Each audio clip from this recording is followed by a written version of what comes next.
1405, one of the mightiest fleets in history leaves China. The armada is larger than the combined fleets of Europe and is under the command of Zheng He, the trusted confidant of Emperor Zhu. China's emperor, the most powerful ruler of his time, has built a fleet to rule the seas and expand the power and reach of the Ming Dynasty. His navy explores new worlds by sailing the Pacific, the Indian Ocean, and the Arabian Sea, long before the Europeans. Despite heavy seas and deadly storms, the imperial fleet visits India, Arabia, and East Africa. And today, ancient ships lost at sea provide reminders of the days when China ruled the seas. Now but a memory, China's forgotten fleet, lost to the passage of time.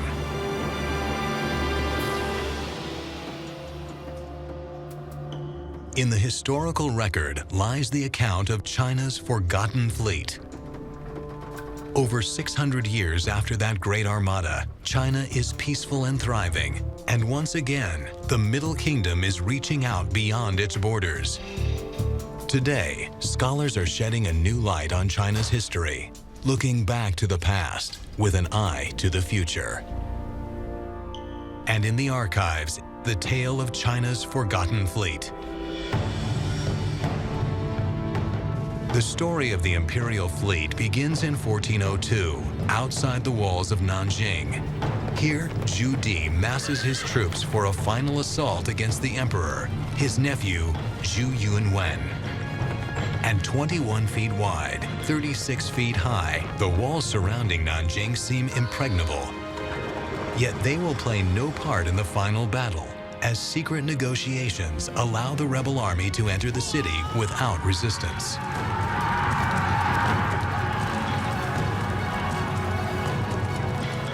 Once inside, Zhu Di finds the imperial palace in flames, and a body said to be the emperor burned beyond recognition.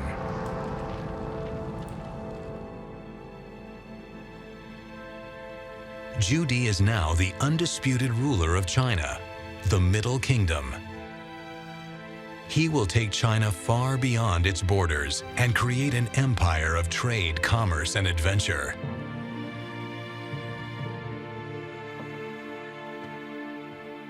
The emperor names his reign Yongle, the term for lasting joy, as he sets out on a series of vast projects to legitimize his power and authority. Zhu Di orders the Great Wall widened and extended to a length of over 1,500 miles to protect China from northern invaders. He makes Beijing the capital and builds a gigantic imperial palace, the Forbidden City. He commands thousands of scholars to consolidate all knowledge and builds a library of 11,000 books. Yet it was not enough, as he seeks knowledge of the world beyond China. His greatest accomplishment lies ahead.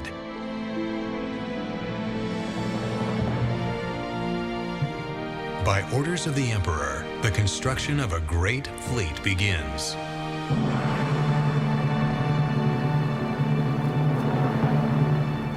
Hundreds of ships are to be built, a modern fleet that will be the means to spread China's knowledge, influence, and power to the outside world.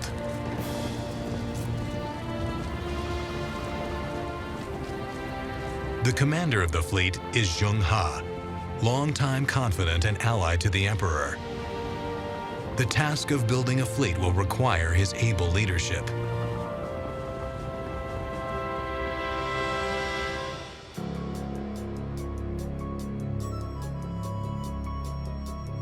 On the outskirts of Lungjiang, a city near Nanjing, there are important clues to how the imperial fleet was built. And in 2003, archaeologists began a massive dig to investigate water basins over 1,200 feet long.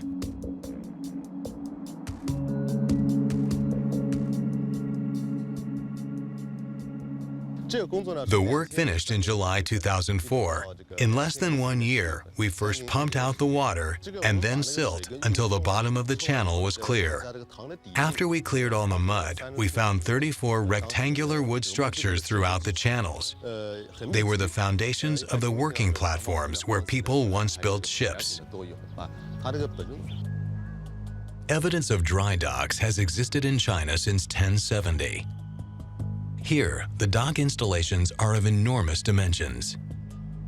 Archaeologists believe that the shipyard was created for an ambitious project, the construction of the Emperor's treasure fleet. Next to the Great Wall, the shipyard is the largest building site in the Middle Kingdom. Laborers arrive from every province of China, and over 20,000 specialists are employed to build the fleet. Zheng He has the help of China's best minds and the nation's scientific and technical know-how.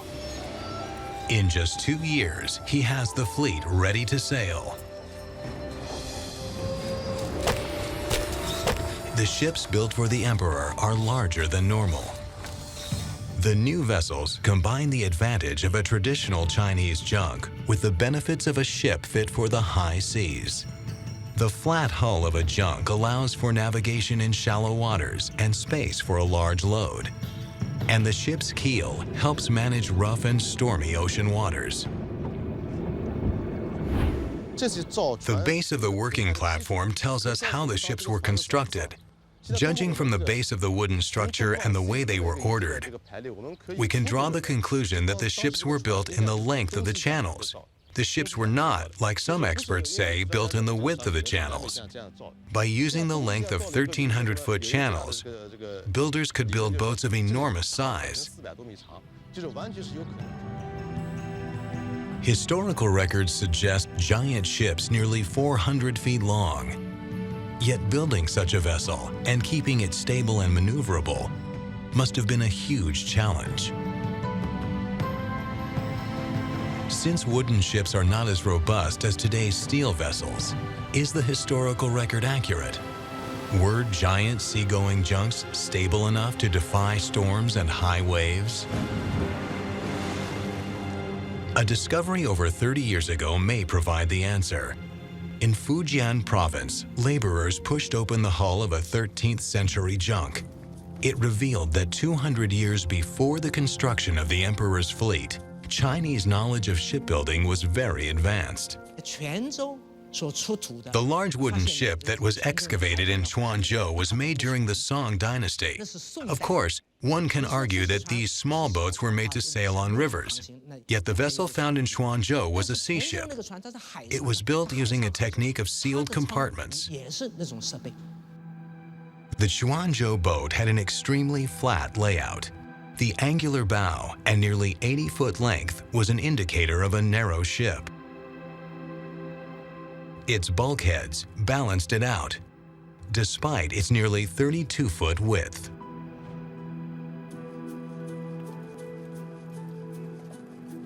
The subdivision of the hull into watertight cabins provided great stability to the vessel. They ran straight down the hull of the junk and protected the ship from listing and capsizing. For a 13th century boat, construction techniques were of modern standards. The inspiration for the design of bulkheads came from the multi-chambered bamboo stock. Chinese shipbuilders saw in its structure lessons they could apply to the hull of a ship. The Chinese were trying to construct unsinkable vessels with watertight bulkheads. In Europe, such technology was not developed until 1866, when the Great Eastern became the first European ship with watertight compartments, a century after the Chinese. And it would take another decade before the Europeans perfected their system. Chinese ships were 500 years ahead of ours, judged a French scholar at the beginning of the 19th century. Today, a vessel without bulkheads is unimaginable. The basics of ship construction are already in place when Zhu Di orders the building of his fleet.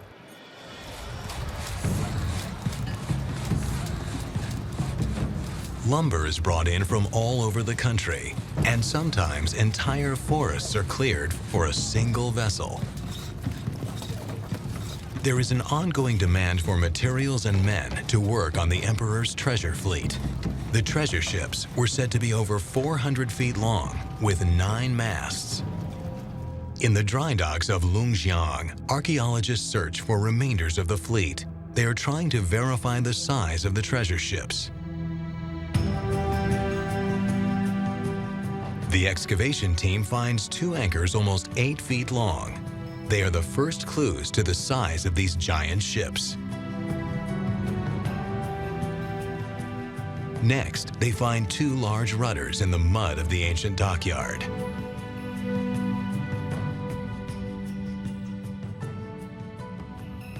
Dragon boats or treasure ships used a balanced rudder that could be raised and lowered, creating additional stability like an extra keel. It placed as much of the rudder forward of the stern post as behind it and made large boats like the treasure ships easier to steer. The huge rudders were needed to steer a ship 5 decks high. The height also required a vessel of great length and width to create a steady platform to sail by.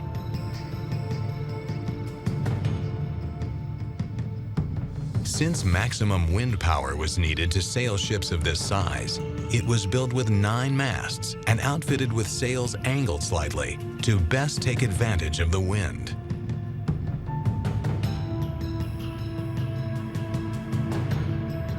The discovery of the rudders helped scientists calculate the dimensions of the ship to just over 415 feet long and over 170 feet wide. It wasn't until late in the 19th century that ships of a similar size were built, and they were constructed of steel.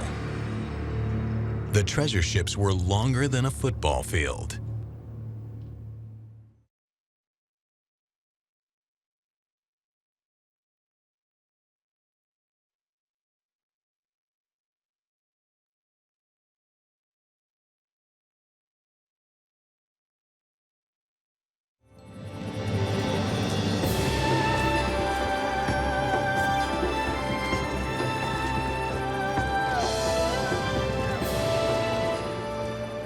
Building vessels for the imperial fleet takes an enormous effort by those working in the shipyards.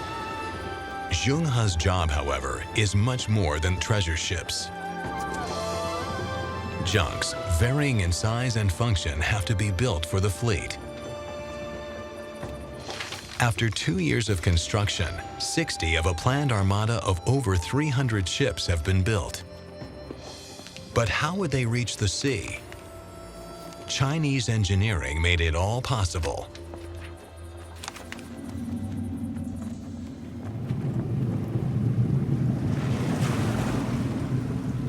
The floodgates of the shipyard were connected to the Yangtze River, so launching a vessel was simply a matter of flooding the basin and sailing the ship out. With their flat hulls, even the treasure ships could sail down the river to the sea without touching bottom. With the building completed and ships launched, Zheng He's mission to bring China to the outside world begins. Under his command, the fleet travels with interpreters and court officials for diplomatic missions. Astronomers, navigators, doctors, and others also board the vessels. It's a city under sail. At the port of Taiping, the Emperor's fleet gathers before exploring the world beyond China's borders. Zheng He is not only the admiral of the fleet, he is also the political and economic representative of the Ming Dynasty. Over the years, he would command 7 such expeditions, each over 2 years long. The voyages were state-sponsored and a symbol of China's faith in itself. Unlike Europeans, the expeditions were not aimed at colonization or conquest. The emperor believed in the superiority of China's culture, and that would open the doors to trade and commerce. In the 3rd year of Zhu Di's reign, the greatest sea adventure in Chinese history begins.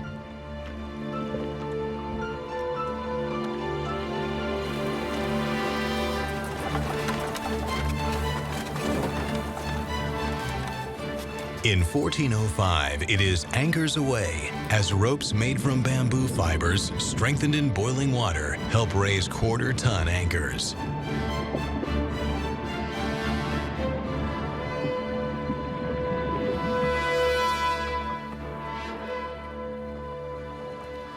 Commander of the Armada, Zheng He, controls a force of nearly 28,000 men and over 300 brightly painted junks.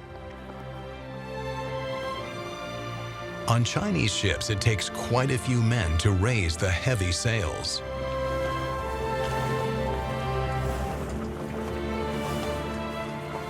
Once up, the sails are then turned by the crew to maximize use of the wind. The Imperial fleet is underway.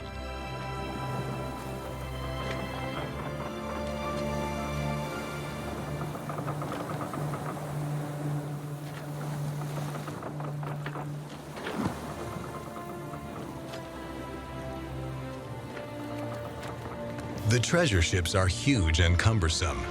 These vessels have a water displacement of 3,000 tons and are 10 times heavier than the ships used by Portuguese explorer Vasco da Gama, and 4 times as large as Columbus's vessels that discovered America many years later. Columbus led 3 ships on his journey to the New World. Zheng He commands more than 300 vessels.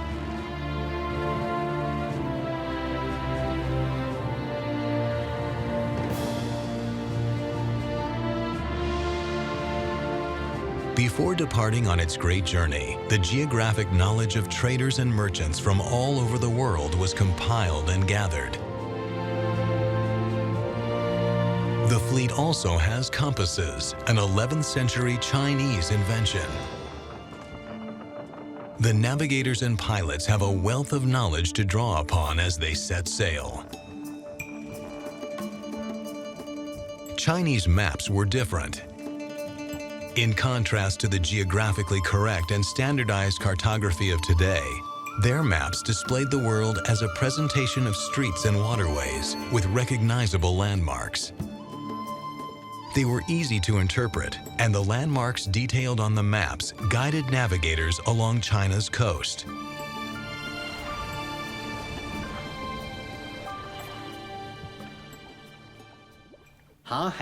Sailors needed signs. They always orient themselves to special places on land.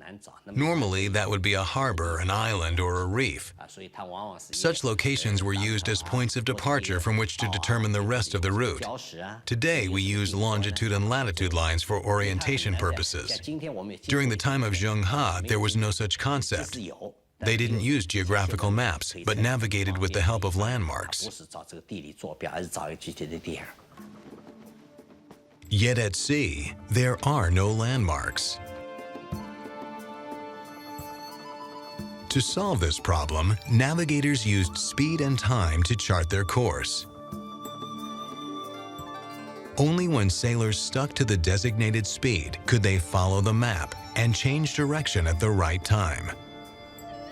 The speed of the ship was tested hourly by throwing an object overboard and then walking along with it to the back of the boat and measuring how long it took for the vessel to pass it.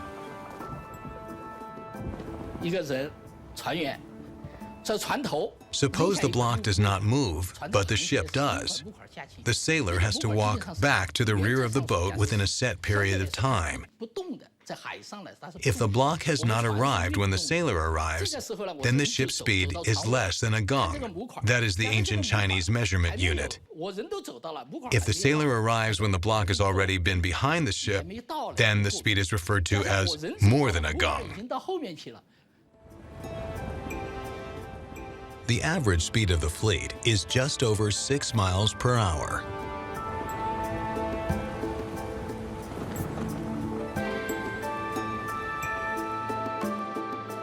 The destination of the Imperial fleet is Southeast Asia. Its purpose, securing the Malacca Straits, the gateway to the Indian Ocean and to the west.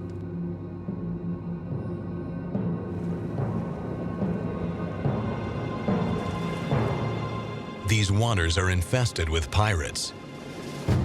Hunting them down is left to the fleet's warships, faster and deadlier than the giant treasure ships.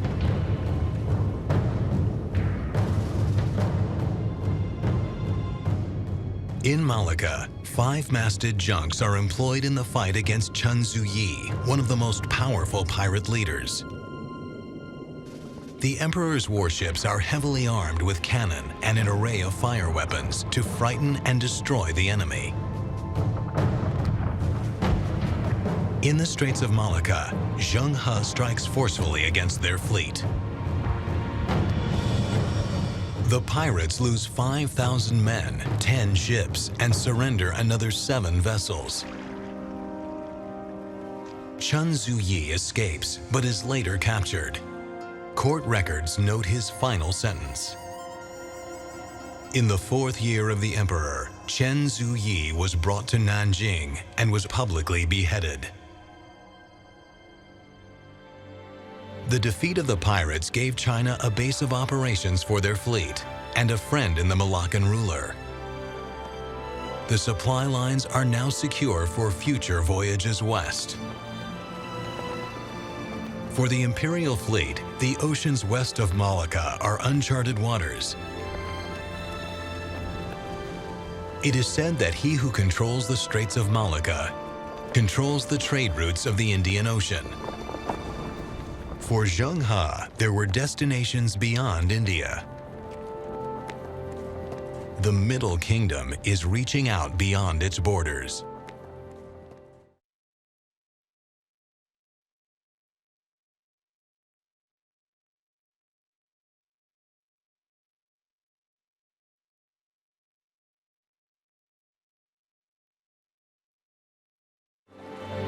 For the imperial fleet, the oceans west of Malacca are the gateway to the Indian Ocean and to the west.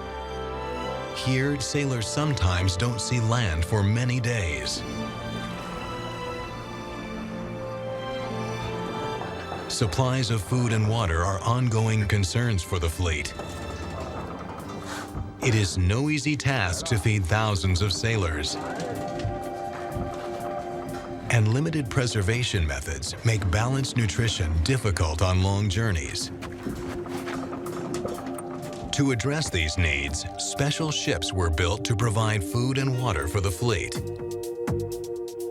Water tankers built specifically to accompany the treasure fleet were able to supply over a month of drinking water.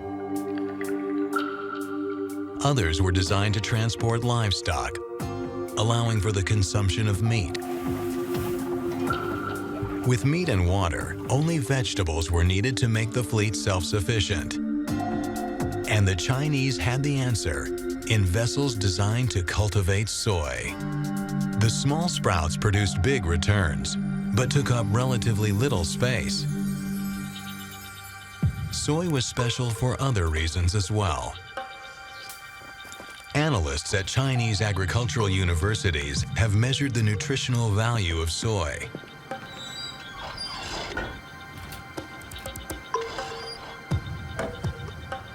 Today, scientists analyze the vitamin content of the sprouts of soy plants, like the ones harvested aboard 15th century supply ships.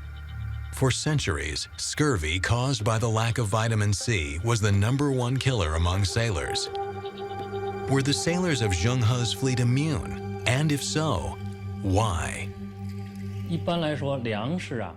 Usually, grains such as soybean and wheat do not contain vitamin C. But we can argue that in soybean sprouts, a large quantity of vitamin C surfaces. In fact, in every 100 grams that we examined, we found between 10 and 30 milligrams of vitamin C. That's comparable with fresh cabbage, which contains about 20 milligrams.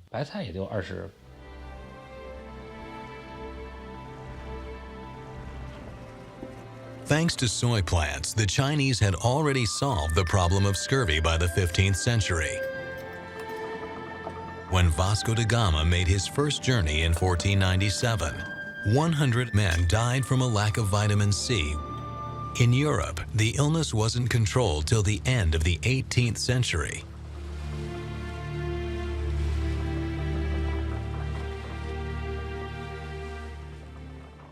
There were 7 expeditions of Zhu Di's Great Fleet, from China through the Straits of Malacca to ports along the Indian Ocean and Arabian Sea, as far south as Mombasa.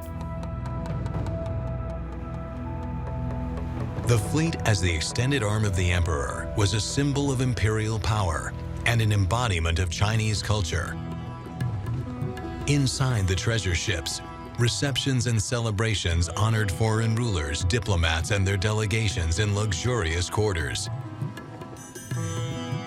On these occasions, social and political alliances formed, as matters of trade and business were conducted on the ship.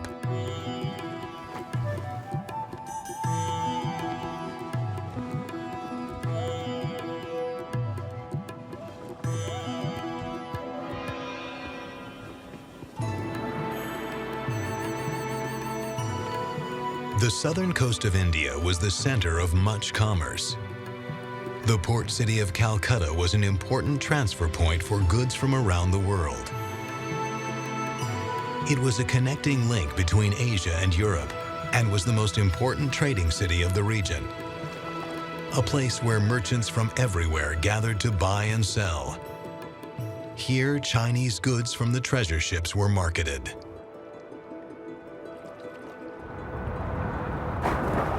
No one has found a sunken imperial treasure ship. Yet the bottom of the ocean gives clues about which goods the Chinese exported. Archaeologists discovered a Chinese trading ship along the Vietnamese coast from a previous era, loaded with porcelain. The emperor's fleet encouraged long-distance trade of fragile goods like porcelain that were difficult to transport by land. And when China's most important trading route, the Silk Road, was made impassable by the Mongols, many merchants looked to sea transportation as the only alternative.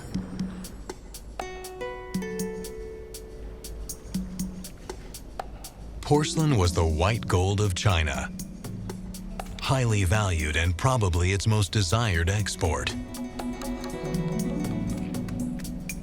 Chinese artisans of the Ming Dynasty were especially skilled and developed new ceramic techniques to make exquisite pieces of unparalleled beauty. The demand for ships to carry these luxury items was enormous. The production in the imperial workshops was increased by 50-fold with the journey of the fleet. Soon, the workshops produced solely for export.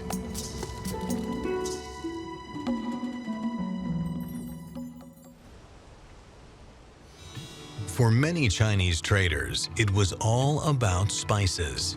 In the 15th century, pepper was a coveted luxury item, and Chinese preferred to trade their porcelain for spices. They had little interest in European products like wool or wine. People usually did barter trade, but some goods could be sold or bought with Chinese copper coins. The Spice Coast of India had been a destination for Chinese traders for generations, and their influence surfaced in the large shovel fishing nets brought to India by China in the 15th century. A transfer of knowledge still seen today on the southern coasts of India and China.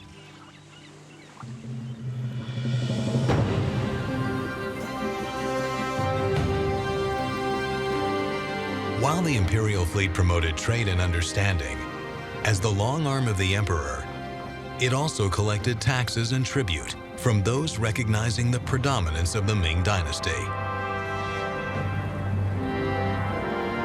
Most acquiesced to the power of the empire, but this didn't always happen voluntarily. The ruler of Sri Lanka resisted the tax demands of the Chinese emperor. For those who resisted, Zheng He was a formidable foe, as the ruler of Sri Lanka would find out.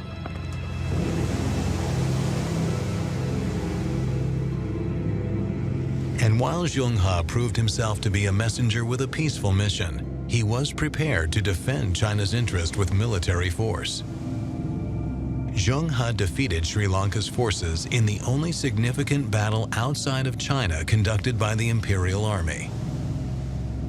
The rebellious king was replaced by a rival who agreed to pay tribute to China. Sri Lanka paid the price for resisting the emperor and his fleet.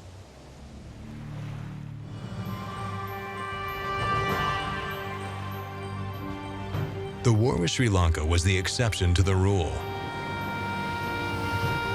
Usually, saber rattling by the fleet got the job done, as the armada of hundreds of ships could be quite intimidating. For the admiral of the fleet, organization and communication were key to victory. Communications at sea were made possible by an elaborate system of sound and sight signals. All ships were equipped with drums, flags, bells, and signal lanterns. Bad communications in battle or a storm could become a matter of life and death.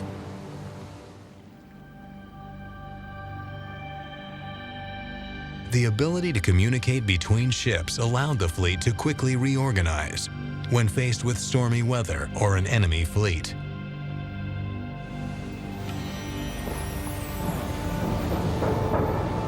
The Western Indian Ocean is famous for sudden storms. They rise quickly and come unannounced. For vessels to survive the heavy weather, crews had to be alert and respond quickly. Sails were reefed or tacked in to reduce the attack surface of the storm and to prevent the masts from breaking.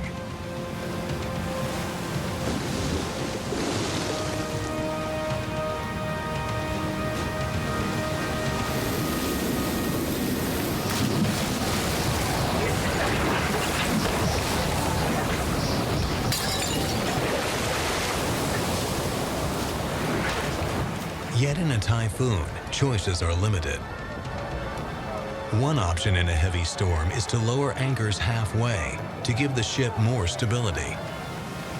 However, it's a risky and dangerous mission for crew members to undertake. For sailors, this could be a life or death mission.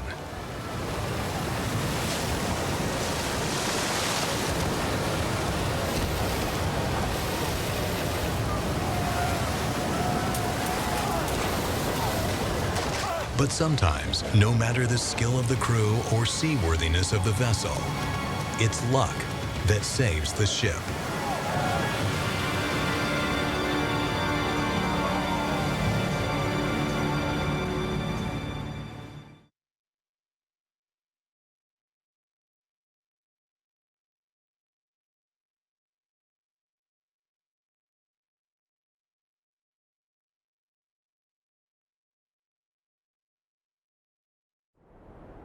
For Zheng He, there were destinations beyond India. Hormuz on the Persian Gulf, and Aden near the Red Sea were ports of call, doors to the world beyond the Indian Ocean.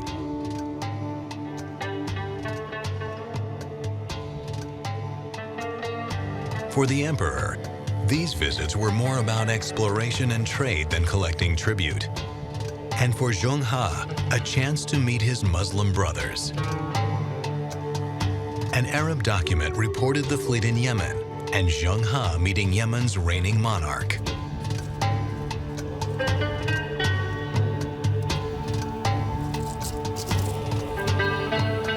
Commerce was the language used between Chinese and Arab cultures.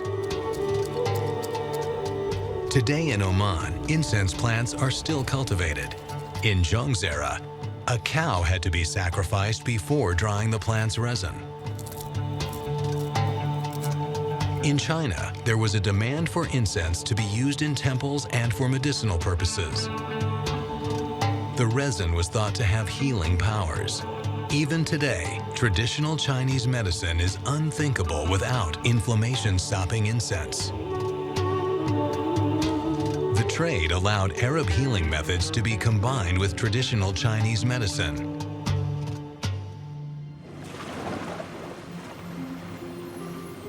The emperor's great fleet sailed to the far ends of the world.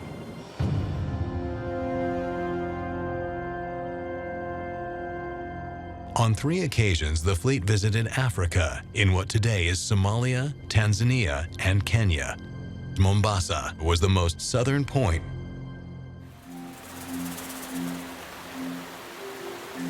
For the Chinese, this was a strange and unknown world. But here they also found luxury items that made the long journey worthwhile. Rhinoceros horns as aphrodisiacs, and exotic animals for entertainment. The giraffe became especially popular among the Chinese. They believed it was Qi Lin, one of the 4 sacred animals of China. For the emperor, it surely was a sign from heaven of his virtuous rule.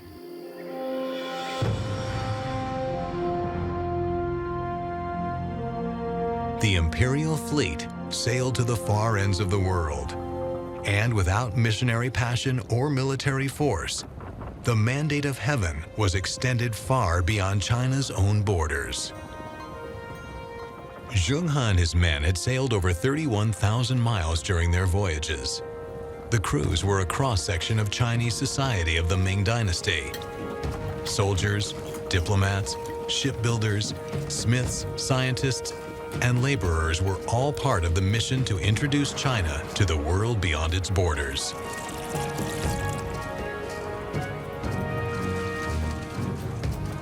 China became the dominant power in South Asia. It collected taxes, but did not colonize other nations.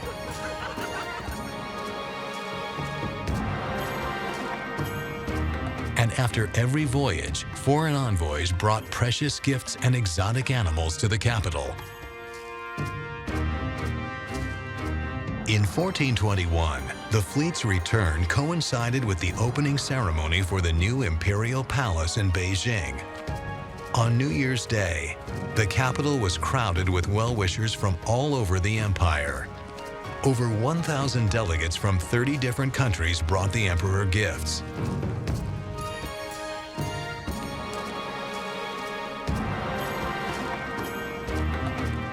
It was a mixing bowl of peoples and cultures, Asians, Persians, Arabs, and Africans. The emperor's fleet had brought the outside world to the Forbidden City, the center of civilization.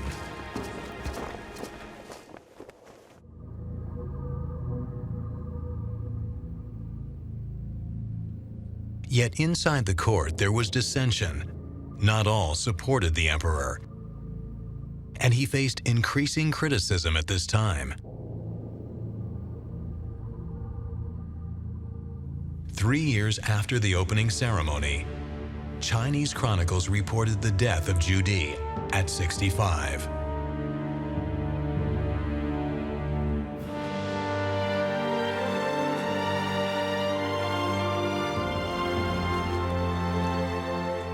He lay in state in the Forbidden City for 100 days as the empire mourned.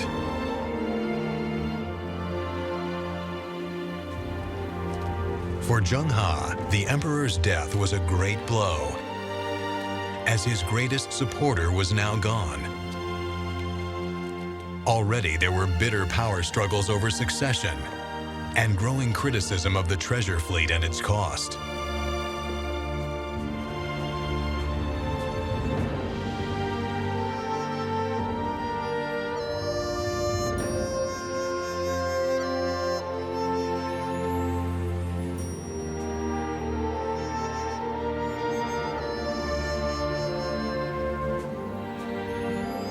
In the Forbidden City, a new emperor, Zhu Gaoshu, sits on the dragon throne.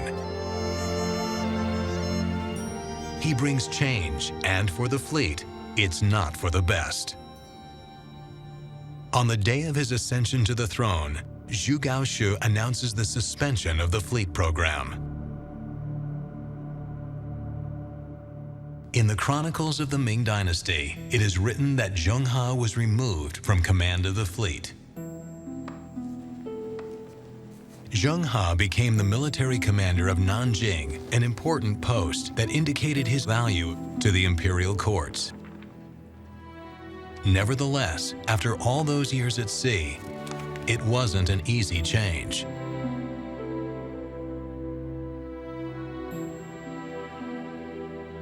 Zheng He had hoped for one more expedition, one more trip halfway around the world.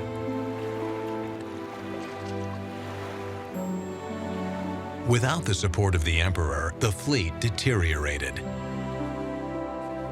An imperial decree forbade the repair of damaged vessels, and no new ships were constructed.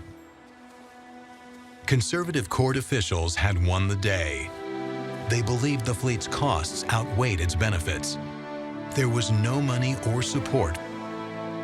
Only half of the ships were still operable. Zheng He feared that state historians would conceal the exploits and accomplishments of the Great Fleet, and that it might never sail again.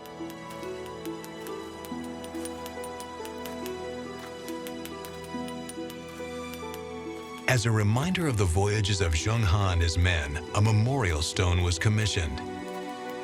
So while the memorial was a thank you to Tianfei, the goddess of the sea, who protected Zheng He and his crew and fleet on their many journeys, it held for Zheng He a hope of future expeditions.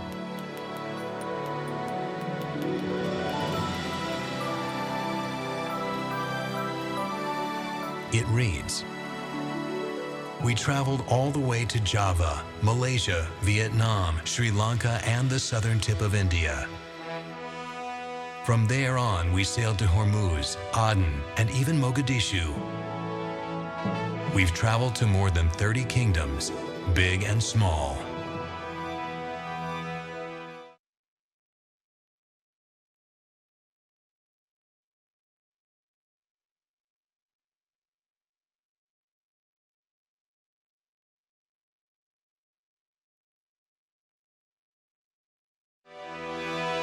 China's emperor, Zhu Gaoshi, passed away in May of 1425, and Zhu Zhongji ascended to the throne. There was now a glimmer of hope for the fleet. The new emperor struggled with court politics, but eventually lifted the ban against the fleet and moved to resurrect the reputation of the Ming Dynasty.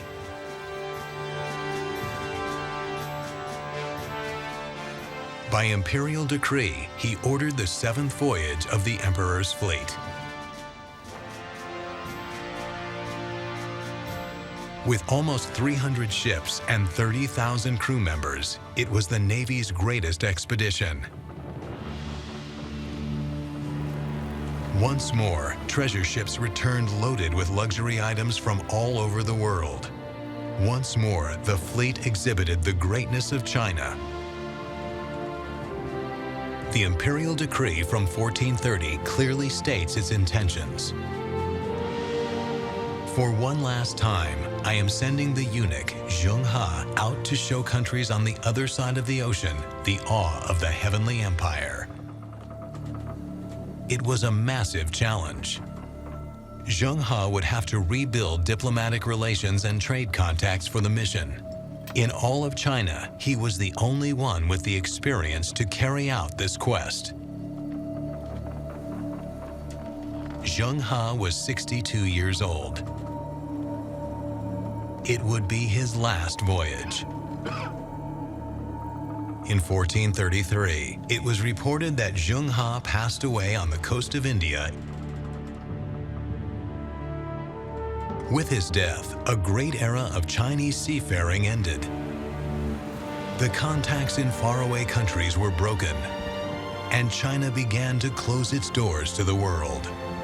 At the height of its power, the Great Ming Navy consisted of nearly 3,500 vessels, 2,700 of those warships. By 1500, it was a capital offense to build boats with more than 2 masts. And 25 years later, orders were given to destroy all ocean-going ships. An era of exploration and adventure died with the admiral of the great treasure fleet. Only a few years after his death, nothing remained of the armada that once ruled the seas.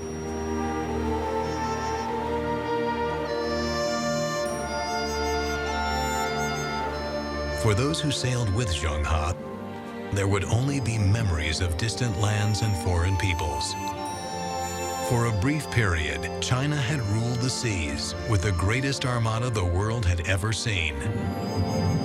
Zheng He and his emperor had opened the kingdom of heaven to the world, creating an empire based on trade and commerce, the great legacy of the forgotten fleet.